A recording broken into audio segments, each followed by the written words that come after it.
It should say it. Live. We're up. We're live.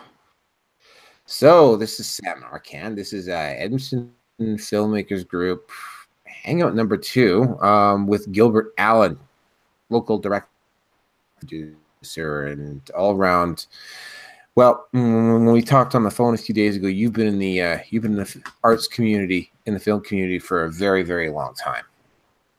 True, very true. Yeah, I started off as a child performer, and I've had a wonderful run in the arts my whole life. So yeah, and I'm happy to be with you this morning, having this chat. So you started at age, what is it, age 14? So you've been doing this virtually your entire life, right? Pretty much, yeah. I mean, on the prairie provinces in Alberta, I mean, you are obviously not going to be consistently working 365 days of the year. So you dabble into other fields, you get other jobs as well. But I've been very fortunate. I've managed to spend 12 years of my life in broadcast. I've done a lot of live theater, all the regional theaters. I've had a great opportunity. I've been able to really stay in the creative world. A lot of times working in advertising, marketing, that kind of things, which still allows for the creative. So it's been a good run. Yeah, I did actually talk to you once, a very long time ago, when I was working on Fallow. And somebody told me that you were hiring for Cat's Cradle. Unfortunately, I called you too late. You'd already crewed up for that particular show. That was years ago.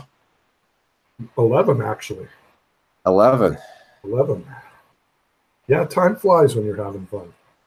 Yeah, I mean, I came out, oddly enough, I came out to Edmonton. I was only supposed to be up from Vancouver, which seemed kind of counterintuitive at the time. But I came out here primarily for the economics. And I was only supposed to be out here for a couple of years. I've ended up being out here. I've officially lived in Edmonton longer than I lived in Vancouver.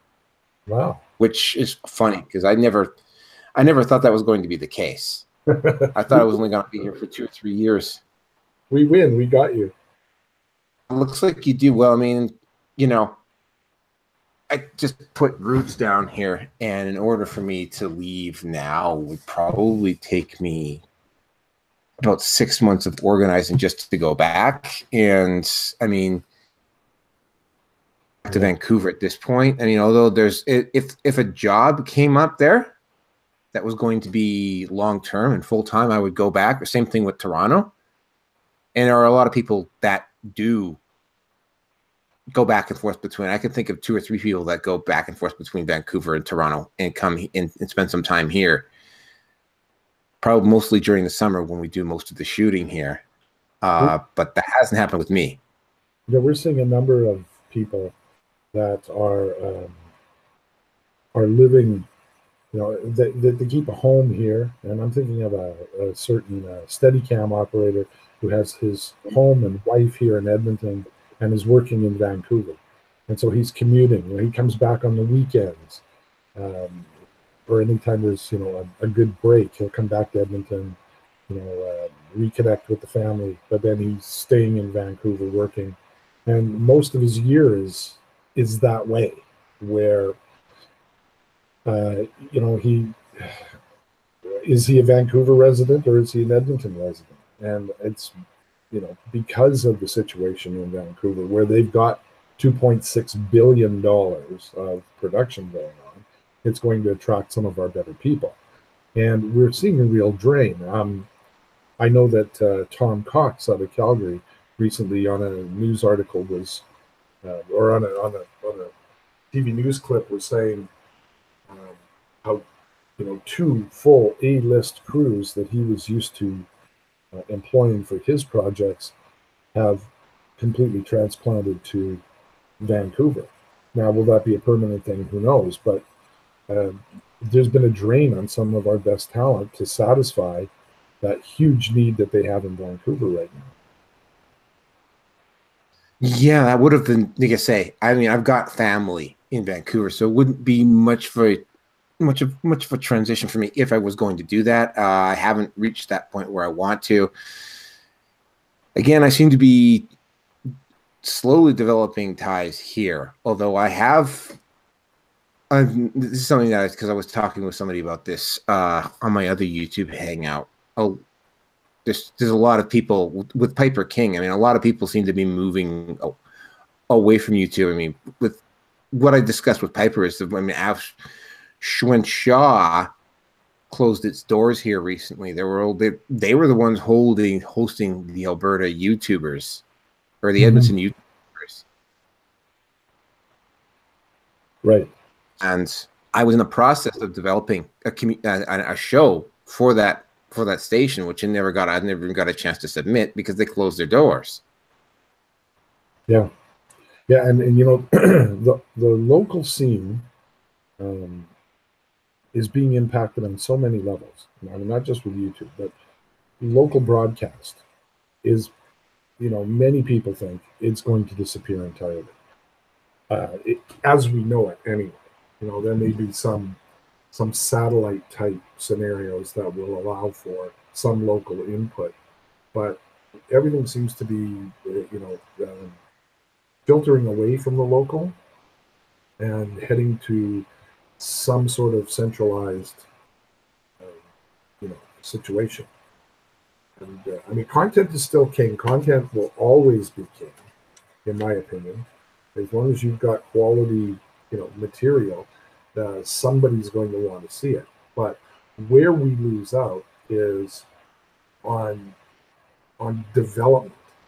You know, if you think back far enough, on CTV there used to be a television program produced here called Sun Country. It developed a whole lot of um, music stars that went on to become global names. Ian Tyson, Katie Lang, people like that. When CTV stopped producing that show, there was no longer an avenue for the bar band to get exposure, to develop, you know, and get a following. And then now we're still talking an analog period. Now with the digital formats, I mean, literally you can see anything from anywhere in the globe. But you have to have such a unique product that you have to, you know, basically be successful your first time out of the gate. There's no room for development and growth in a slow build anymore. So I think a lot of people are going to find things more difficult in some ways, and maybe they'll find, you know, certain other avenues that would be more fruitful for them. Yeah, well, yeah, I have noticed that with the film industry. I was talking with somebody at the West Edmonton Mall Theater, and I was talking. She was one of the managers there, and I was like pointing up to the content, the list of films that they had showing there at the time, and like literally every single this is a growing problem. I mean, there's not a lot of original content coming out of like literally everything that they had at that point was a franchise or a remake. Now, Right. you do get decent remakes. I mean, I just saw Jumanji, and I mean, it was like in that particular case, they did hit it on the head. And Jumanji, the most recent version, is actually a very good film. But those tend to be, and Blade Runner was okay, but except for most of the time, the remakes don't generally do as well as the original. It's hard to go home, you know. I mean, if you've created something that's classic and people are attached to it, you know, and they still have an emotional bond to it, the remakes they're going to get compared against the original, and you know, the people will tend to reject it because it doesn't hit the same emotional buttons. And a lot of times things are, I also think, are era specific or generational specific. You know, you take something that may have really worked in the 80s or the 90s that rang true in that era and really touched the people of that era, doesn't mean that 20 or 30 years later it's going to have that same emotional impact, because the overall cultural consciousness has shifted and changed. So I think what you really need is distance when you're doing a remake. You know, you almost have to wait 70 years to make sure there's nobody around that remembers the old one, you know? Unlike live theater, let's take, for example, if your audience is Edmonton and you mount Shakespeare's Romeo and Juliet in Edmonton, and your audience is totally Edmontonians, they get to see that fresh production. Now, if there's a Romeo and Juliet done in Calgary, and for an all Calgary audience, it's all fresh and new to them. So I mean, being able to do those scripts, you know, it's so much easier because your audience is smaller and your influence pool is smaller. But when you take something like, well, you know, I was surprised that they remade True Grit. Because I mean, that was an iconic Western with John Wayne. And, you know, when I first heard about it, my first thought was, you can't do that. I mean, it's such an iconic piece that nobody's going to accept a remake. Now, same thing. Magnificent Seven is another one. Continue. Yes, but you know, much to my surprise, when I saw the Bridges version of it, I went, "Oh, okay." You know, the Coen brothers did a great job. Now there's two True Grits. They didn't remake the same movie; they made two different movies, and so you can have two True Grits, because I think that was one of those exceptions where it was handled well. But I agree with you; most of the time, remakes fall flat. Yeah, well, what made this Jumanji in particular work is that they didn't follow the original script. It was basically different characters, different scenario. The only thing that was the same between this Jumanji and the original Jumanji with Robin Williams was the name of the movie, and that was basically it. Different. The scenario was different. The chemistry between the characters was also different. And it made for an interesting movie. Same thing with Blade Runner. I mean, they touched on, it was a continuation of original Blade Runner, and it touched on the story, but it didn't remake the story of Blade Runner completely. I mean, it's more of a sequel than a remake. I mean, there's certainly movies out there that I would like to see remakes of. I mean, for me personally, Blue Thunder is one that I would like to see a remake of, because it's got such modern implications now. For today, as opposed to a treatment of that. I mean, if you adapt to the current era, a treatment of something like that can work really well. You said something just a few minutes ago that really kind of hit home. You said, I went to the Cineplex and I saw everything was, and to paraphrase you, you basically said the Hollywood machine, the Hollywood franchise machine was all that was available at the Cineplex. And see, that's I think a really interesting comment for Canadian filmmakers. We have completely deregulated film and television here. We become part of the global milieu. When we had regulation that demanded, and we were never really that demanding on the theaters, but in television we demanded a certain amount of Canadian content, and we demanded it very specifically. A certain amount of Canadian content in prime time, a certain amount of Canadian content in daytime television, a certain amount for children's programming, a certain amount for women's programming. You know, when it was very regulated, we still got all of the US stuff, but it created a platform for, you know, Canadian artists to be able to express. Once that was deregulated and it all went away, the broadcasters, who obviously want to save money, could find that they could purchase third window product from the US cheaper than producing anything locally, and all, you know, Canadian content for by and large disappeared. Same thing with film. You know, if all the cineplexes in Canada were required to have one screen dedicated to Canadian content, and they had to fill that time slot, or even two of their screens had to be dedicated to Canadian content. The argument can be made that now you need that Canadian content, and that would activate, the Canadian film market so much better. I think about that because New Zealand and Australia did a much better job of regulating those things and having, if forgive the word, but some protectionism to make sure that their filmmakers weren't left behind and forgotten. So, when you said that about the Cineplex, I mean, that's what triggered in my mind was we have basically said, thrown ourselves to the global market and without any sort of protectionism, and it's become more and more difficult for especially burgeoning Canadian filmmakers to find a place to get a foothold.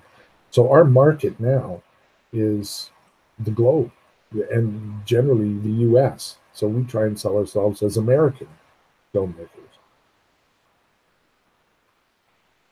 Oh, well, I mean, I mean, there are interesting stories that have happened here. Of course. I mean, I can think right off the top. One of the guys who did this is actually an ancestor of mine, Almighty Thunder, and how he pretty much led the RCMP on a man. He basically they surrounded this guy, and they did all sorts of things to try to kill this guy. And he eventually, the only way they could get him is they had to bring in a bunch of cannons. They had to literally artillery the guy to death. And of course, I've never seen a decent ad. I saw one way back in the 70s about the Red River Rebellion. Yes. Who's the indirect ancestor of mine. But the whole RCMP, early history of the RCMP out west, even getting out here in the first place, I've never seen a decent movie about that. And that would make for one hell of a movie if it was adapted properly. It might even sell internationally. We have great stories in Canada and Western Canada. Most Canadians are unaware of a lot of these great historical stories, even contemporary stories.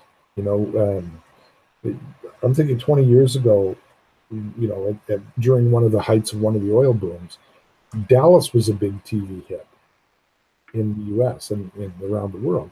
And that's why not Edmonton or Calgary? The same story that was told in Dallas could have been in Edmonton or Calgary.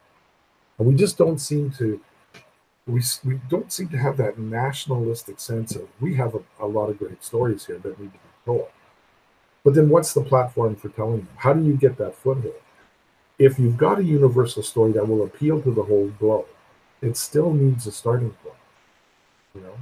And I think a story like the Red River Rebellion, handled properly, has huge global appeal. But how do you get it started? How do you where's your first platform? And so going back to what I was saying is, if we had a certain amount of required Canadian content, we would have the vehicle for financial recovery right at our doorstep. That's what makes it really difficult. I don't know if you've spent much time looking at the New York film industry, but the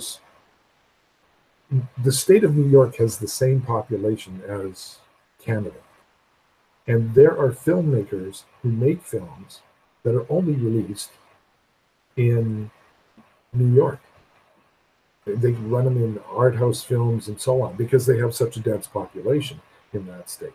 So it's a very efficient, very viable way for some of these lower budgeted filmmakers to actually make a living and have their stories seen to the same population that we have in Canada.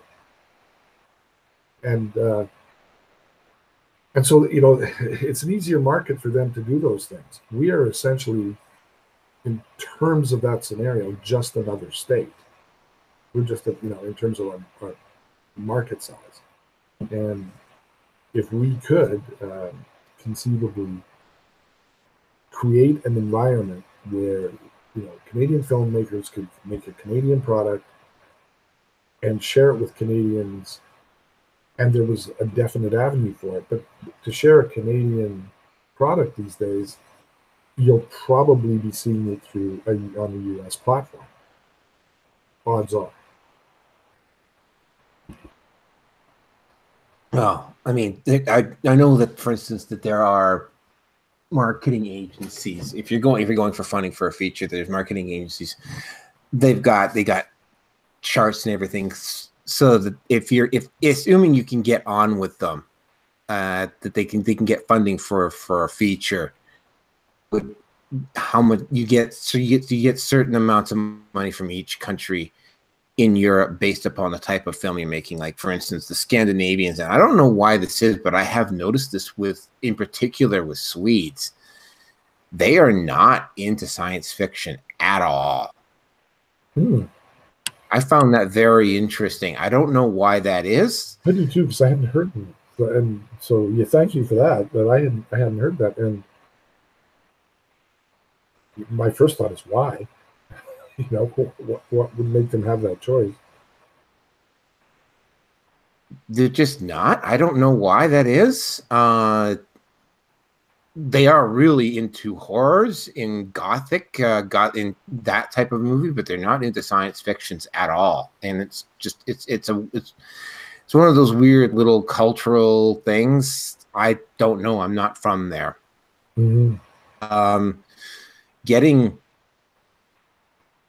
funding. Here's another one that I think, if it's done really well, could be marketed, because they did it with South Africa when they won the World Cup. They did a movie called Invictus. I mean, if done well, you know, a movie done on, say, the Summit series in 1972 would not only would work in Canada, but would work internationally if it was done properly. Yeah. Oh, absolutely. I mean, a great Universal story will sell globally. Slumdog Millionaire, great Universal story. Whale Rider was another one, great Universal story. We learned so much about the indigenous culture of New Zealand that, you know, many of us were completely unaware of. And that was also even the living conditions of India in Slumdog Millionaire. I mean, we were learning things about other parts of the world, but the stories, you know, fundamentally struck everyone, no matter where you were. And I mean, that's key on a global stage, is to have a story that everybody can relate to. And then the excitement is, wow, we're seeing something new that we haven't seen before. You know, I mean, I know Slumdog Millionaire impacted me greatly because I really was unaware of certain things that were occurring in the country of India. You know? So it was a great cultural expose on that sense. But you know, it's essentially Romeo and Juliet, a nice universal story. Yeah, there are, what is it, seven basic story types, and everything just kind of revolves around each one. Each one basically evolves. Even Star Wars, for instance, they got the original on that was The Mighty Fortress by Kira Kawas. The hell is his name? The Japanese Kurosawa. That's his name.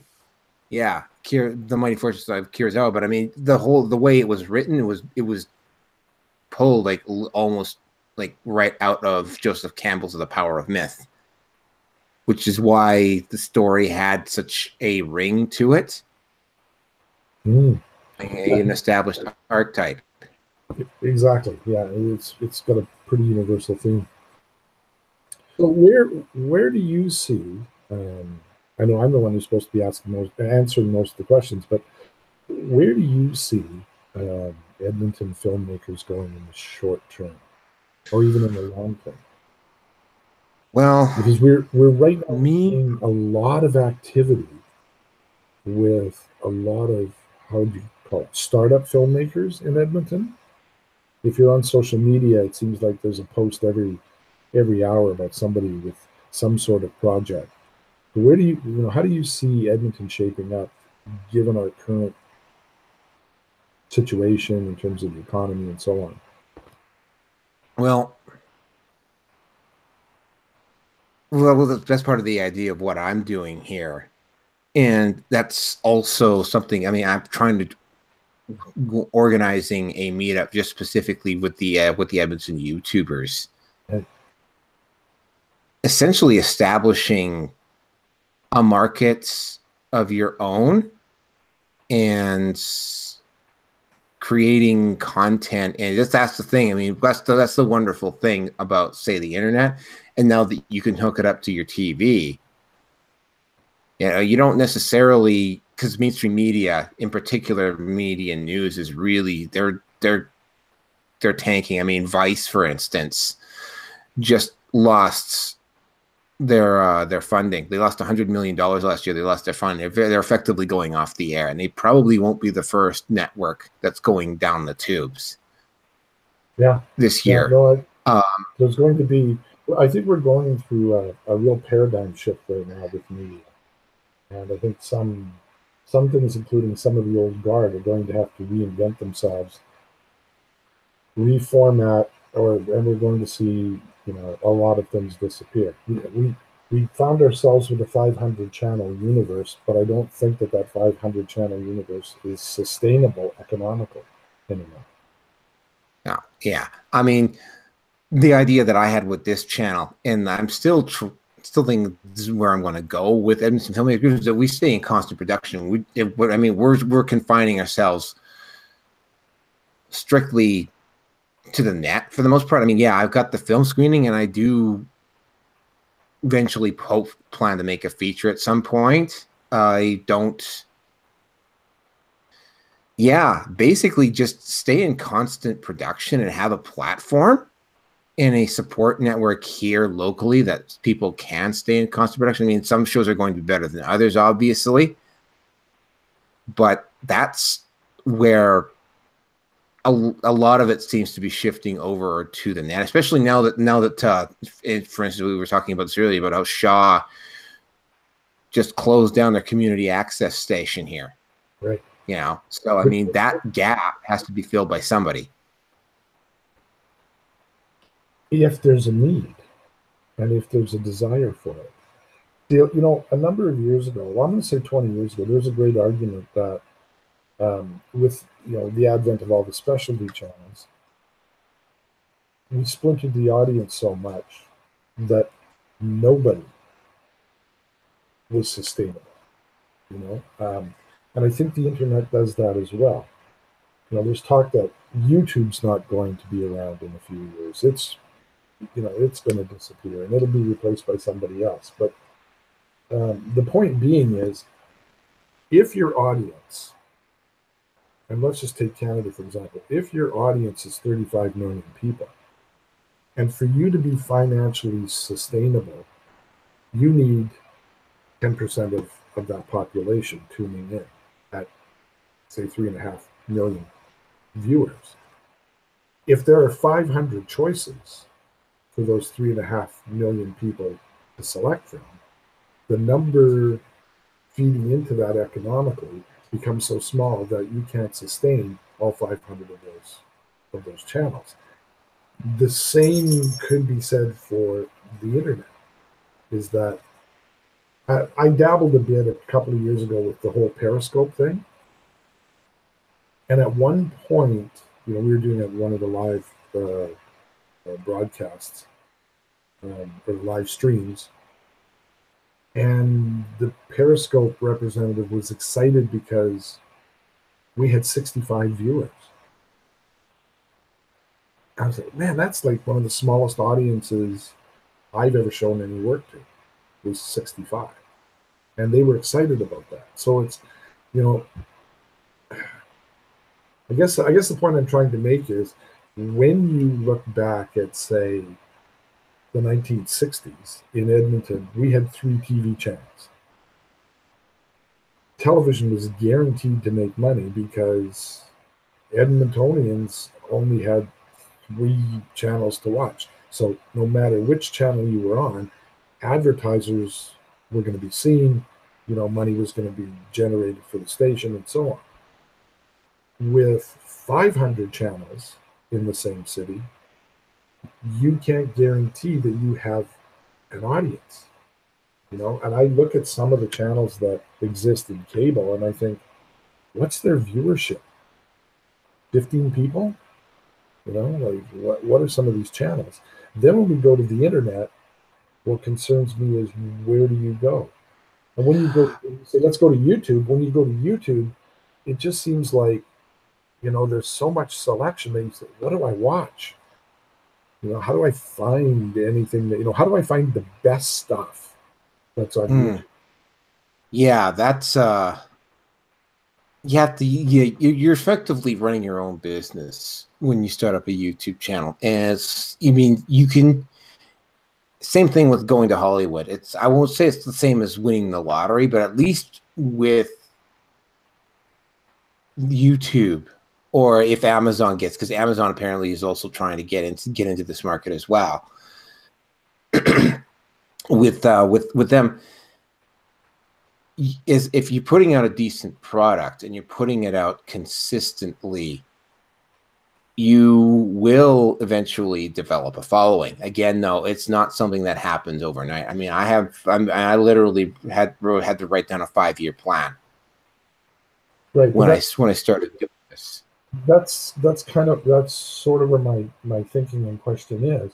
If you think of a Hollywood film coming to Canada, they're going to put it on 200 screens across the country. There's a marketing machine behind it to drive audiences to those 200 screens. The only place you can see this film is on those 200 screens.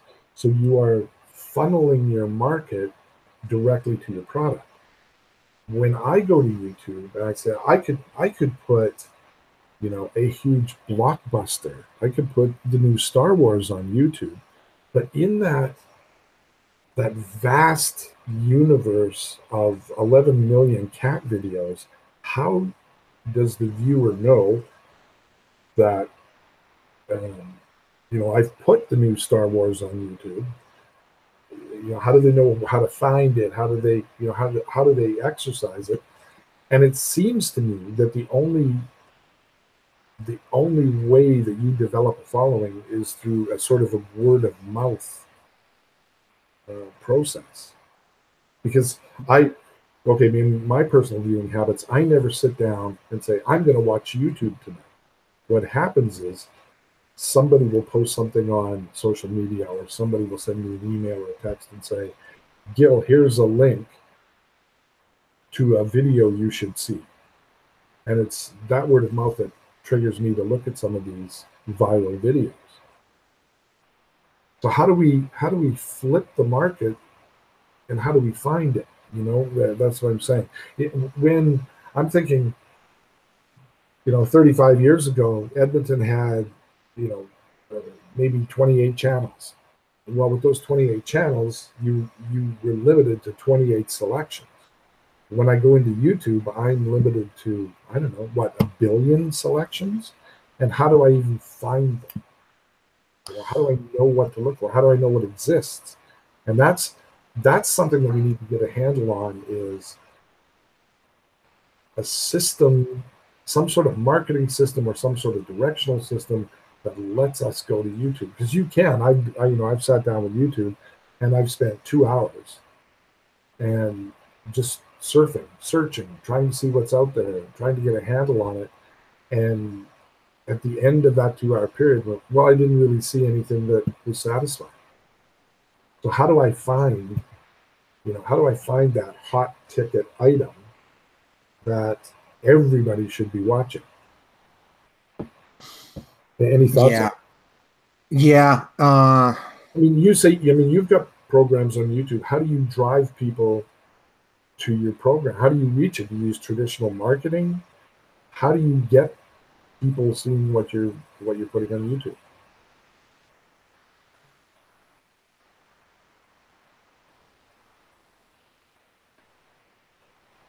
To me, that's the tough question. Is how do you, because you can have a great product. I mean, I've seen some really interesting things. You can have a great product, but how how do you make the audience aware that it exists, where to find it? You know, which I think is kind of one of the successes. Sorry. Well, you know, where I see a real success model was Netflix. You know, Netflix is essentially a channel, if you will. So you subscribe to the Netflix channel, you know, you then get to go shopping in a confined space. All of their offerings, you know, their 3,000, their 5,000 offerings, but you can find it because you can tune straight into it. When you tune into YouTube, you don't have that same sort of process. You're in a vast universe, and you could overlook some really great things that are on YouTube. Whereas with Netflix, you can systematically find things, and of course, Netflix does a lot of self-promotion to help direct you to it. Plus, they have a built-in system that says, "Oh, you like this? Here's 15 more things that you might like because you liked that one." Whereas YouTube, I mean, you're really on your own. And so that's my question: is how do we refine a system like YouTube to make it help the audience get directed into the best quality stuff so that they don't miss those opportunities? Well, I mean, there was VidCon in Anaheim, which was probably more famous last year because a bunch of YouTube content creators went down there, and we were actually discussing this when I talked to you on the phone. They went down to VidCon and sort of staged a mini protest over the fact that certain political are not being allowed on a lot of social media sites, and showed up at a couple of the speakers in it. But one of the things that happens at VidCon, and there's another one, I can't remember specifically what the name of it is. It's because it's more of an online event, but it's more or less how to market yourself online. So there are events like that out there, and I'm looking into them. But yeah, I'm just really starting to get a handle on it. I mean, I've had a blog for close to just over 3 years now that I've had an actual like written blog, but it's only been like less than a month. There's still not, well, just had my 7th a YouTube hangout on my other channel, and I only started this one up less than a week ago. So I mean, it's just figuring out how to market yourself, and there are tools out there. Specifically where to look, I know VidCon has a lot of stuff around that, but again, VidCon is not until June. The stuff is out there. It's I think what is going on here is that, I mean, it's like everybody is, I don't, you can say I'm not bashing the government at all, but everybody is looking for somebody else to do it. And I think you just got to go and make your stuff and find a way to promote it yourself and not rely specifically so much on the government to do it. It's, I mean, again, I'm not a super libertarian guy by any stretch of the imagination, but we're at the point there's the disadvantage that you're up against a lot of other people when you're online. You have the upside though, is that, I mean, especially if Amazon comes online, you've got the advantage that you can make your own content, create it, and if you know how to market it properly, I mean, you won't be making, say, 20 million a picture, for instance, but I mean, there are YouTubers out there that are doing quite okay just on the YouTube stuff. But I mean, again, with the way the monetization guidelines have been set up, you have to almost be a self-marketer, for instance. Like, you have to have Patreon and maker support and merchandising. Basically, yeah, you're in business for yourself. And in many ways, that's a great and wonderful model because it allows for free reign creativity, which is fantastic. I look back at, say, the 1940s, 1950s. Hollywood would produce 40 films a year. So if you wanted to see a motion picture in North America, you went to those 40 movies. That's all there was. And the only place you could see them was in a cinema. They had a very structured system, but collectively, everybody in North America was seeing the same movies. Everybody was seeing Casablanca and Gone with the Wind, and we had a sort of a shared consciousness about art and culture. It was a simpler system because, in small towns, they had one cinema, and one movie came to town and it stayed there for a month. And so if you wanted to go to the movies, you went and saw Casablanca, and that was it. Today, anybody with a phone can video record their feet and post it to YouTube. And so you have this massive universe that, at least in my simplistic thinking, we have to somehow get a handle on it and be able to direct people back to that social consciousness, because you have to wade through so much graffiti before you get to the art, shall we say. And it's, how do you find the art? And I know that in searching for interesting things on YouTube, the times that I've really tried to make an effort to do that, I could never find the art. Anytime that I found anything that was greater that I should follow, it's always been somebody else's discovery who said, Gil, you need to look at this. And, I don't ever see an ad that says, great YouTube show, popping up somewhere else. Great YouTube show, must watch.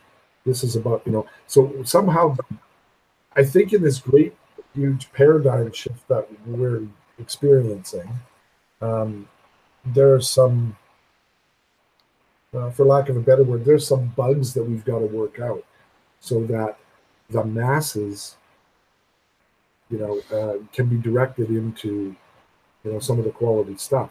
We used to talk, like in the 70s, we used to talk about the importance of mass communication.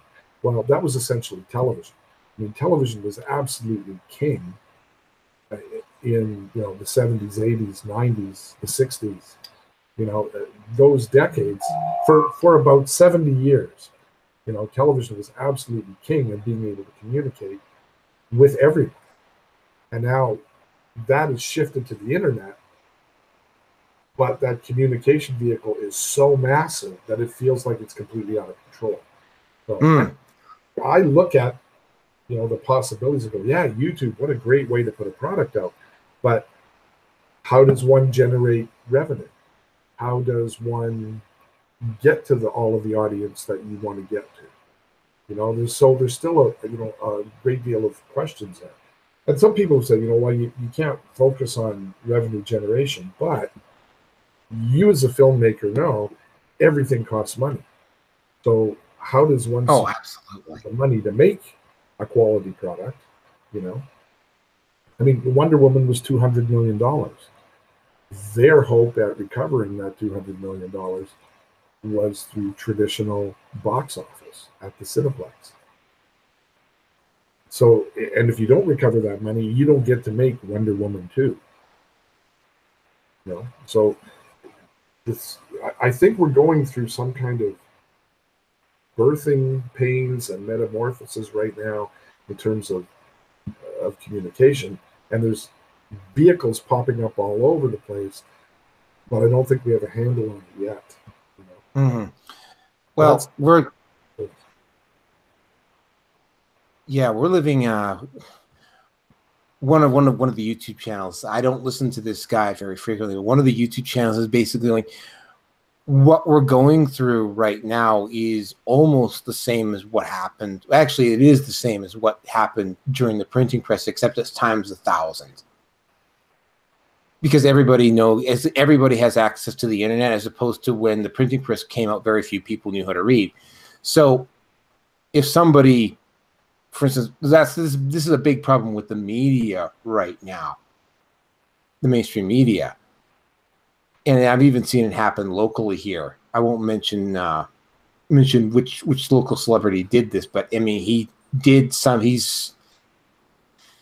took a social stance online, and he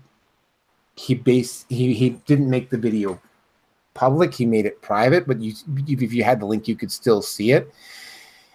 And he's clearly giving away his bias there. And if you lie or misrepresent the facts, and this is something that happened, for instance, with Jordan Peterson with his interview with Kathy Newman recently. Newman absolutely got owned during the interview with Jordan Peterson. And she tried to play up, or either her or the network tried to, because she's also got a Twitter account, tried to claim that there was Twitter harassment. The only problem is that, I mean, everybody could go over and fact check. And because so many people have already tried to play that harassment card, that it's reached the point now that the moment somebody claims harassment, you have several hundred, maybe even a few thousand people going over to check the Twitter feed to see if it actually happened or not. So that's the upside, is that, I mean, we're going through an information revolution, or if you try to misrepresent facts, or if you try to lie, you're going to get caught. The internet always remembers is basically something that I keep hearing a lot of, and that's where the mainstream media is coming in. Yeah, it's a lot of it right now. I mean, it may get to the point where they will have kind of like specific sites online where they have a lot of content versus where they don't. But I mean, I'm not sure exactly how that model is going to work. But the thing about, I think we've also gone through an interesting, I think we're still going through an interesting time because, well, first of all, I just read recently that only 75% of Canadians can access the internet. So that means 1 in 4 Canadians cannot access the internet. They just don't have accessibility for whatever reason. So collectively, we're not all on the internet. But there used to be an old expression: "We are not at war until Lloyd Robertson says we're at war." We collectively, as a country, put our belief in the mainstream media. So until Lloyd Robertson announced, on the 11 o'clock news, we're at war, it wasn't a fact. And so we collectively followed that. Now, we're living in a time where we've heard things like fake news. We've got, on social media, you've got people throwing in all kinds of posts constantly. And I know I don't have the time to check every post and check to see if they're valid. And I confess, I've been guilty of, oh, that's interesting, and I've shared it and had somebody come back and say, Snopes says it's a fake or whatever. So somebody recently referred to us as living in the age of misinformation. That there's as much misinformation because you say the internet remembers, but there's not enough people, to fact check, kind of thing. And so then it becomes, well, you have a bias, you have a bias, you have a bias. So I know that recently I'm spending less time with social media now because I found it to be both depressing and frustrating. Every time you look at a post, I go, well, maybe it's true, maybe it isn't. Don't know. And virtually for every controversial post, there's a contradictory post that will come, the next day. And you go, well, now who's right? Who knows? So I think, in terms of politics, we've got a lot of people, banging the gong really hard. So it just starts to feel that everything is propaganda, nothing is factual. We can't, make decisions based on Oh stuff. yeah. And people are still going back and saying, you know what? When I see it in the newspaper, I'll believe it, because those guys fact check. And Well, they sometimes they do, sometimes they don't. and I would agree. Sometimes they don't, but I don't know. I think we're in a really critical, crucial, interesting time, but it's also very frustrating time. You know, Well, like even us having this conversation, um, we used to have conversations like this, in a coffee shop, face to face, and probably we would pass back and forth some misinformation and some very accurate information. But today, I find myself saying, well, do I quote that fact? Where did I get that fact? Oh, I saw it on social media. Well, I'm not 100% sure that fact is right. So, um, I think that we're just going through some really changing times, where we all have doubts. I mean, did the Russians influence the U.S. election? I have no idea. I don't have a clue. well, Somebody yeah, says okay. they did, somebody says they didn't. Who do you believe? And so then eventually you just kind of go, well, I discard that whole topic because I don't know, and I'm going to move on because it's not affecting my immediate daily life. So kind of an Yeah, interesting I know. dilemma. I know what you mean. I focus on what I'm doing. We're coming up. We are coming up. I mean, it's Edmonton, so unless we have this again, we had this conversation. We had the phone call. We're Yeah. coming up to the shooting season here in Edmonton starting in a couple of months here, and there's a couple of things specific to Edmonton that I think affect the Edmonton marketplace. Like one, does anybody actually shoot a film around the time of the Fringe? Because it must be incredibly, unless you already signed them ahead of time, it must be incredibly difficult to get actors Around the time of to the do Fringe? anything. Yeah. Yeah, and you know what it boils down to, um, actors have to make choices. That's what it comes down to. Because people are still shooting. I mean, let's face it, August is prime time for production. I mean, yeah, we're going to have some great weather in August in Edmonton generally. So yeah, everybody's trying to get things shot out, and it boils down to actors make a choice. And if you're casting 2 days before you shoot, you may run into a lot of actors who say, I'm sorry, I'm not available. I'm already committed to a Fringe show.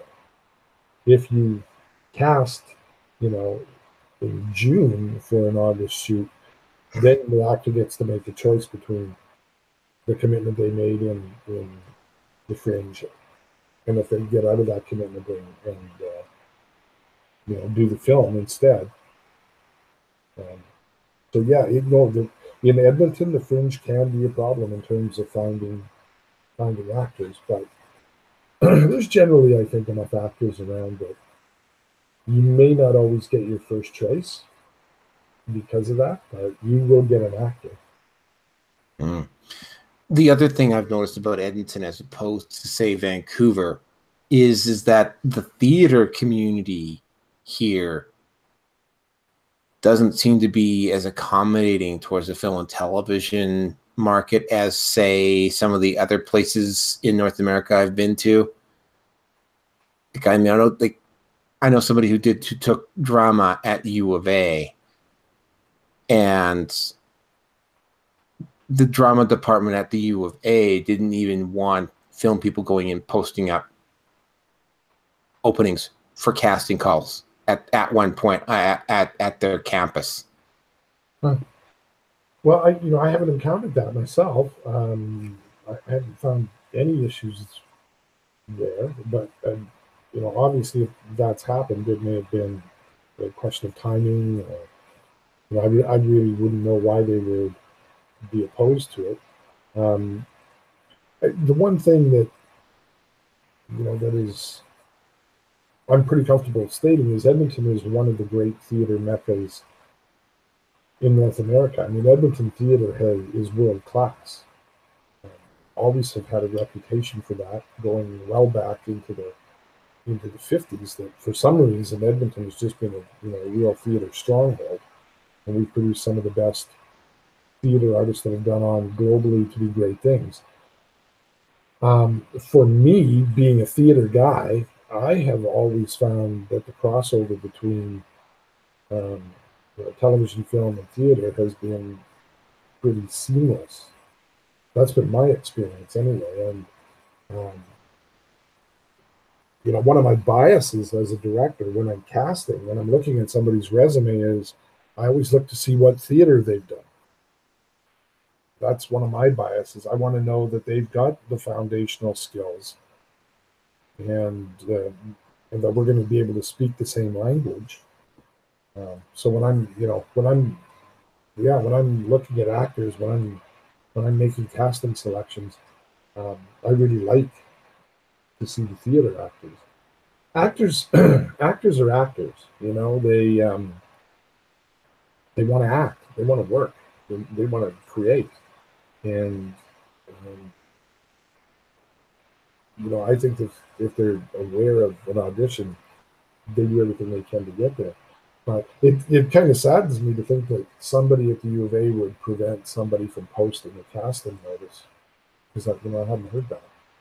Yeah, no, I only got that secondhand. So I don't know. This is just me, because I've been strictly a film and television guy. I have been told that the theater community here can be a little bit elitist, although I have not had any issues so far, but I have. But yeah, no, there is definitely a good theater community here in Edmonton. There's also a very good music community here in Edmonton. It's just odd that there's such a really strong, which is kind of unfortunate, because it's like what's going on. What ends up happening is that a lot of people reach a certain level and then they just move on. Like there was something here in Edmonton when I first got here called the Monday Night Club, and there were a lot of people at Fava. They would get together and they would shoot something. It would be really quick. It would basically you have to shoot it on the spur of the moment. But there were a lot of people that came out of the Monday Night Club who go on to have professional film careers. Yep. Because they were consistently producing product at the Monday Night Club, and there hasn't been anything like that since. I wish I could recall who it was, but a known, now considered a Hollywood, LA actor, once was quoted on a talk show as saying, "Edmonton, Canada is the greatest place to be from." And I thought no truer words have ever been spoken, because that seems to be what happens. We do, for whatever reason, we do a great job of nurturing people up into being great artists, whether it's music, dance, stage, screen, what have you. We do a great job of nurturing people up, writers. And, when you start to look at, Hollywood across the board, you will find that there's a lot of transplanted expat Edmontonians in there, and all sorts of other things. We do a great job of, this, like I say, Edmonton is a great place to learn, but people end up leaving. We siphon off the best that we have and we send them elsewhere, which has always been a bit of a bone of contention for me. Why aren't we holding our people here, and why aren't we creating the product here? Why aren't we the center of it? We send our people away to go off, into the world and succeed and be somebody. You know, and I mentioned earlier that Vancouver's got 2.6, or in 2017 had $2.6 billion of production. Why aren't we getting some of that? Why isn't some of that spilling over here? You know, we're not, you know, Alberta, and when I say collective we, we're not doing a good job at attracting the business here anymore. Now, with Josh Miller being the CEO of the new Edmonton Screen Industries office, maybe he will do something to funnel some of that work here and build us back up to where we were. And maybe we can eventually progress and we will become a major center. But I'd sure. Well, at one point, we were bigger than Vancouver at one. Well, I mean, I'm from Vancouver. SCTV was shut. At one point, Edmonton was actually a larger TV market than Vancouver. This was not. That was only 30 years ago. It wasn't that long ago. No. I mean, you know, the title Hollywood North, which has been applied to both Calgary and Vancouver, Edmonton originally had that title. You know, when you go back to the 70s, and people would refer to Edmonton as Hollywood North. We've lost that footing. You know, we were attracting a lot of stuff here at one time. Calgary is now doing a better job than we're doing, but you know, Calgary did not have an interruption in having a film commissioner. We went, I think it's at least 3 years without a film commissioner. So nobody was promoting Edmonton outside of Edmonton, you know, to any of the other markets. We stopped getting, you know, Hollywood runaway films in the Edmonton area.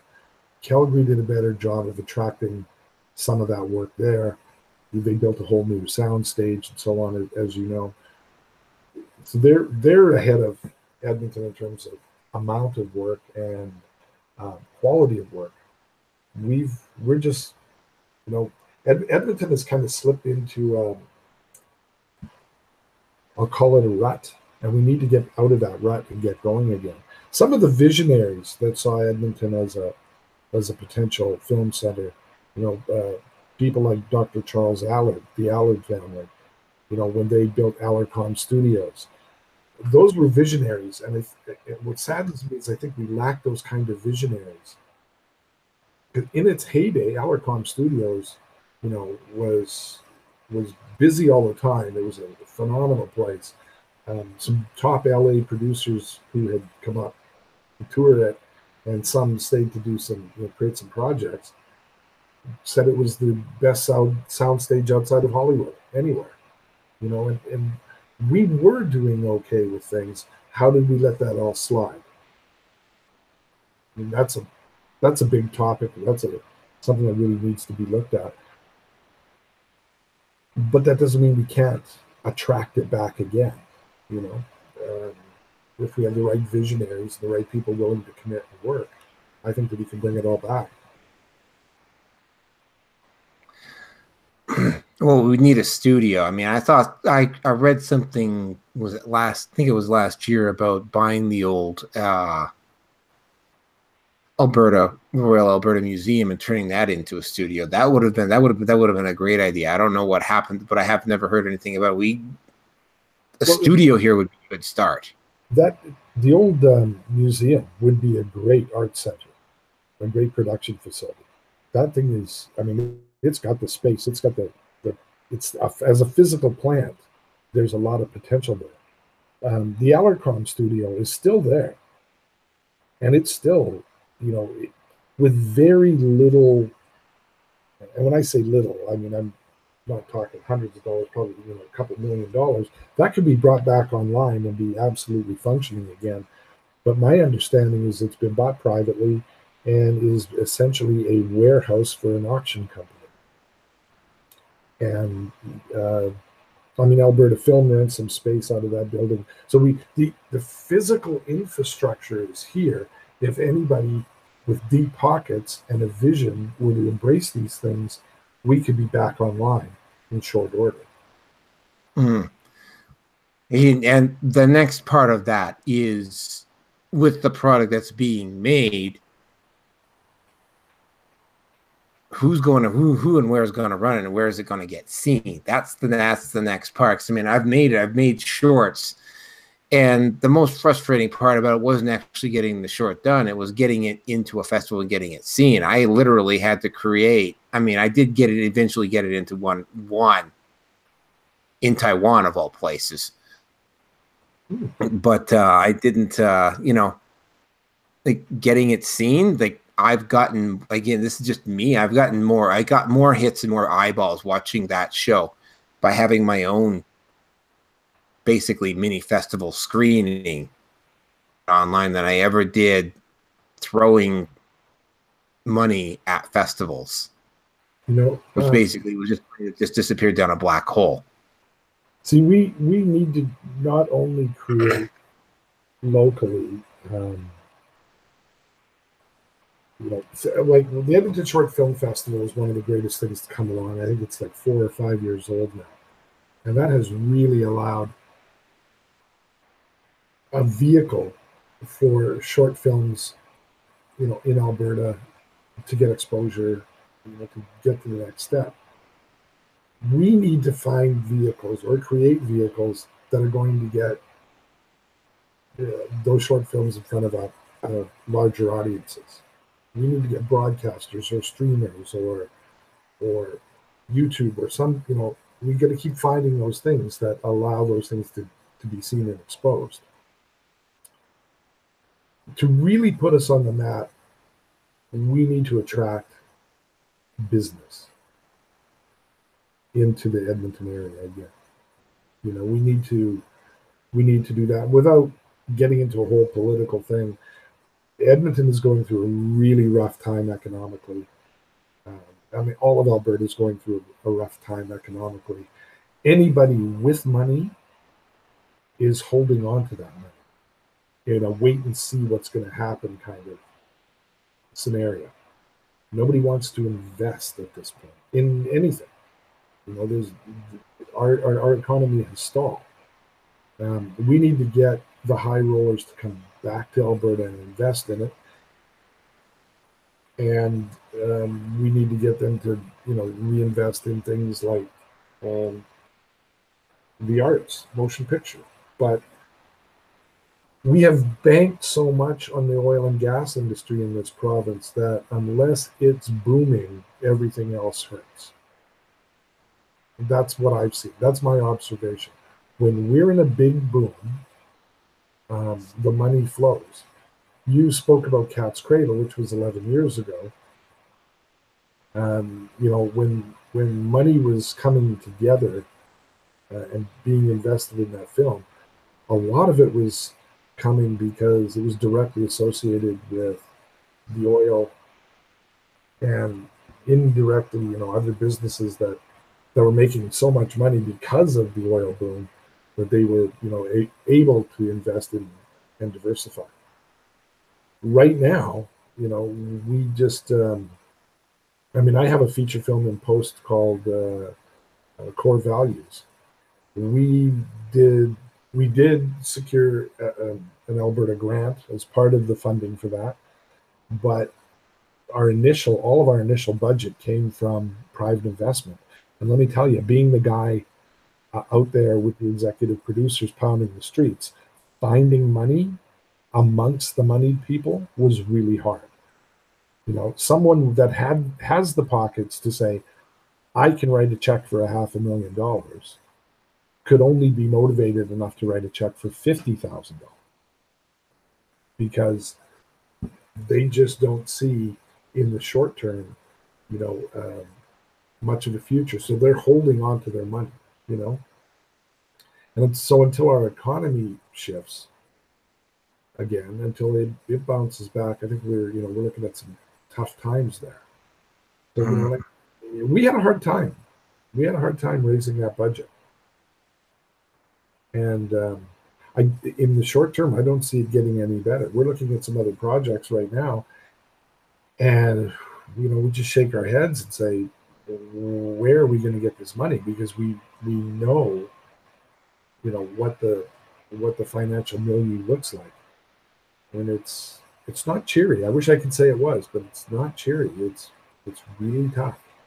Yeah, well, it's not just getting the film made. it's the getting eyeballs on the screen to see it, and it's well, you know, distribution deals. Again, we're going back to Hollywood here. I mean, unless you get maybe one of the independents, but it's like I can getting a major studio to just distribute your feature is as big of a headache, maybe even more of a headache than actually getting the film funded in the first place. In the case of core values, I think I genuinely believe that the only reason we were able to actually secure funding was because we have a worldwide exclusive all platforms distribution deal under the Sony Pictures umbrella. Had we not had that, I don't think the people putting money into the project would have had the confidence to do it. Whereas some of my films, some of my older films, we raised the money, we shot the film, then we went looking for distribution. We had to have distribution in place just to be able to say, look, this is going to go somewhere. We can't guarantee sales at this point because we haven't shot the movie. We don't even know what we've got. But we've got a distributor who believes in what we're doing. And so our completed product is going to go somewhere. So that helped us. I really believe that if we didn't have that deal in place, we would not have gotten the money. And you're absolutely right. It's key. It's what's going to happen with it when you're done with it. I mean, Core Values is my 7th feature as a director, and nothing that we've produced over the years has taken the world by storm and become Titanic or Avatar. But we've been fortunate enough to get out there to global audiences, and that helps. And I just think that like you said, you just got to keep producing. You just got to keep grinding out the product. I think that you're absolutely right. We just got to keep pedaling, because when you stop pedaling, you fall over. Well, again, this goes back. We're going right back into YouTube here again. I mean, with the new monetization guidelines, it's like the hamster wheel got faster, and 95% of all YouTube channels are going to be losing their funding. I mean, if you don't, you almost have, you do. It's word of mouth, just advertising, as opposed to a distributor and somebody self-marketing for you. But it's like, literally, I mean, like I said, Tim Pool was the one who did this. I mean, Tim Pool has to post up every day, and he's got the energy to do that. But I mean, it's sort of like, if you hit a personal issue, or if you go through a difficult period where you can't post up, or you just are not able to post up, or just don't want to post up for a while, you lose your monetization. You can lose your monetization really quickly, because basically you have to have, I think it's 4,000 hours and 1,000 subs. And it has to be, the 4,000 hours has to be maintained over a 12-month period. And it's constantly under review. It sounds to me like YouTube is trying to pare down and weed out anybody that is not I don't know if this is right, a corporation. Unless you're a big enough broadcaster, unless you're able to produce at a consistent broadcast level, they want you gone. That's what it sounds like. Oh, that's what it sounds like to me as well. Again, it's kind of hard. It's kind of hard not to also, I can't dismiss out of hand the possibility that this is some sort of intentional thing to try to prevent all of these other voices, which are a big part of the reason why mainstream media is beginning to fracture so badly. That this is just some sort of an attempt to put pressure on YouTube to do it, to prevent, basically trying to monopolize opinion out there. Because again, we had this discussion. We had this discussion when I talked to you on the phone. People on the right, and I'm not a right-wing guy myself, but I mean, a lot of the conservative voices out there are having a hard time getting their opinion out there. And I mean, I don't necessarily agree with everything conservative, but it's like, you know, I mean, based on some of the actions that I've seen from the left in the past few years, they need a strong check. You know, and this is coming from a guy who qualifies as classically liberal and has generally voted NDP most of his life. You know, yeah, there seems to be an active attempt specifically with Google for the most part, but Google controls YouTube. It's basically to try to censor out or try to limit the conservative voices that are out there. It definitely sounds like a squeezing out of independent, small player, amateur,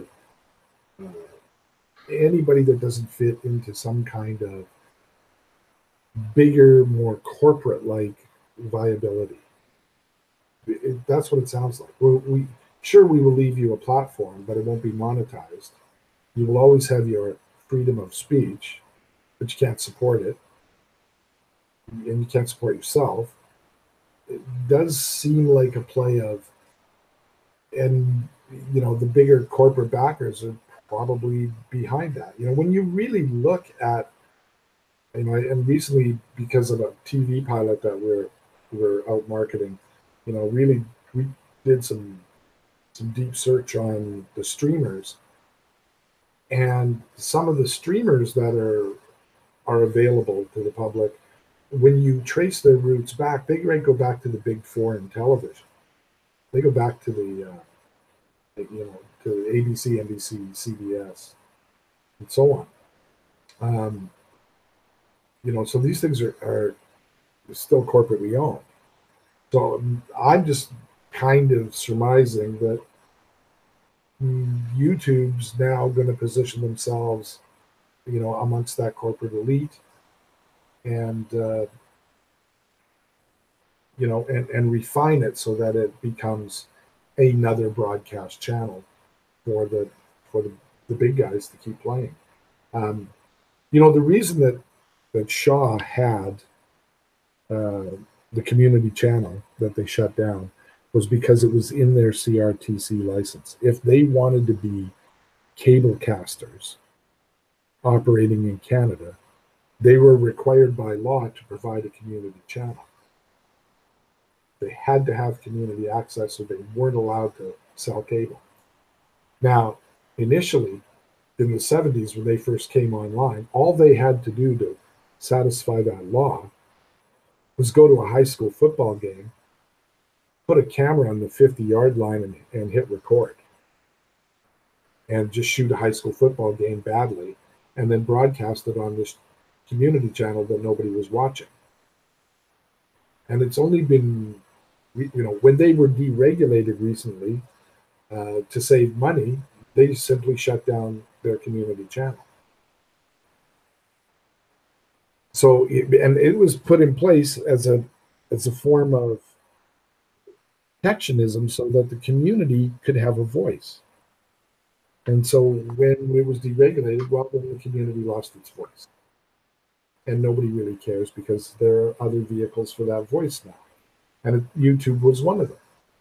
So, you know, I guess I'm kind of guessing and kind of surmising that YouTube will still be a voice for anybody that wants to speak.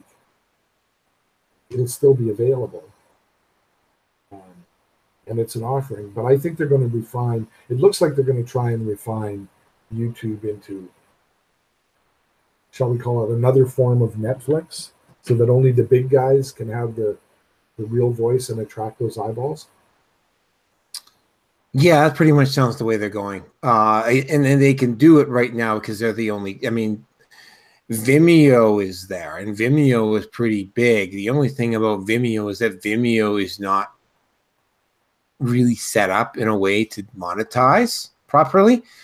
I mean, there are some other ones out there, Twitch and so on. And VidMe made a valiant attempt. Unfortunately, they went the way that they couldn't get commercial funding.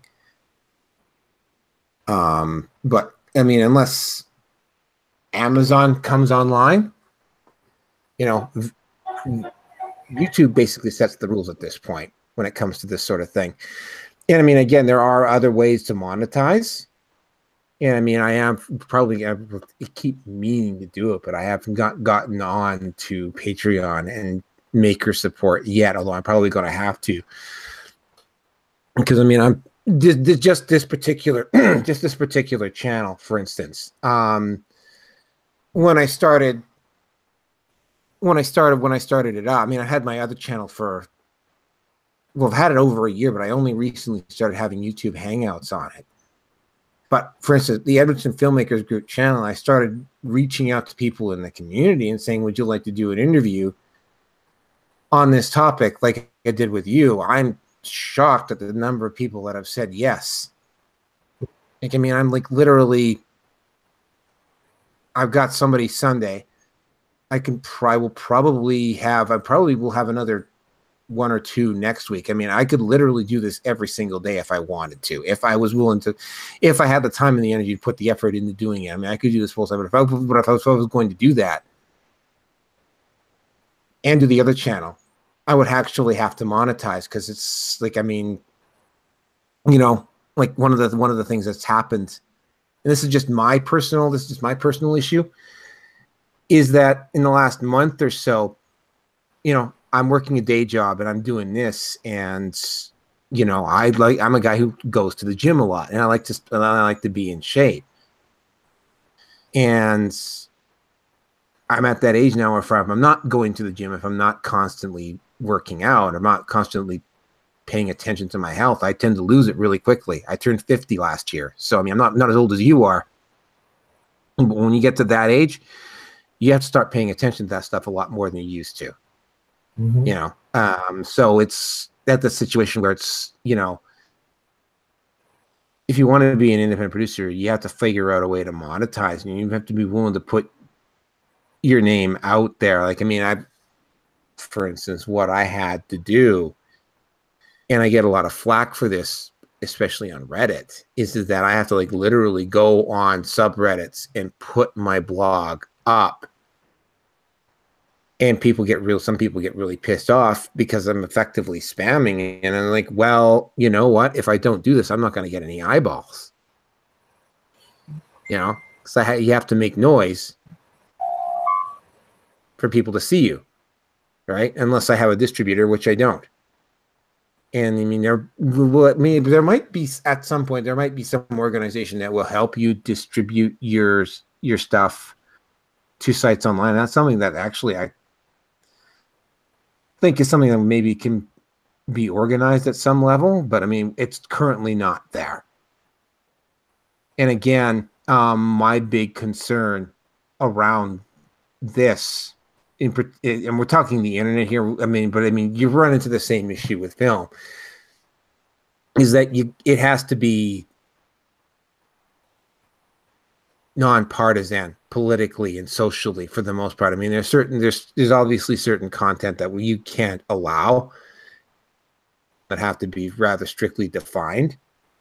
But I mean, it's like you can't have the current situation happening where people with a certain political slant are not getting their voices out there because of the actions of, say, the previous administration or something like that. And we're not there yet. And yeah, there definitely needs to be something done locally. That's kind of the way I'm taking it. And it's like, what I'm looking to do is just get a group of content producers together and just stay in constant production and just, I mean, market it locally, but also because it's YouTube, you can also market it internationally. So I mean, if somebody does something that's really good locally, it can get seen internationally now. because it is on the internet.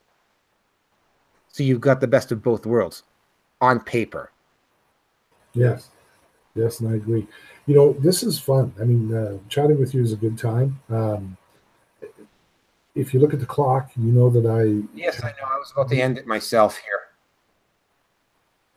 Say again? I was going to say it's getting to 12:30 here. You have an appointment at 1, don't you? Yes, and I need to get to that. But this has been great. I mean, we've opened up a lot of doors, a lot of avenues for discussion. I think it's been fun. It's always good to, you know, kick ideas around and see where it goes. I as I said, I think we're living in some pretty interesting times. And boy, if a guy had a crystal ball and knew what the future was, you know, it would be it'd sure be handy, because it's really hard to see where things will be in 5 years. But okay, well, if you want to take the time here to plug yourself and promote yourself before you sign off, this is the time to do it. You know, we're in post of the film. I really don't have anything coming up that I think needs plugging at the moment. I will leave that to the marketing people with the distributor, and I really appreciate having the opportunity to just converse and exchange ideas. And I think this has been a great day. All right. Well, thank you, Gilbert. We might have you on in the future, but yeah, I'm shocked at how easily it's been for me to get guests to come on. Like, I thought this was going to be I mean, it's another job getting guests, but I mean, getting them to come on has not been all that difficult. But thank you, Gilbert, and we may pick this up again at some point in the future. But thanks for coming on today. Sounds great. Thanks so much. Appreciate the time. All right. Have a good day. You as well. Thank you.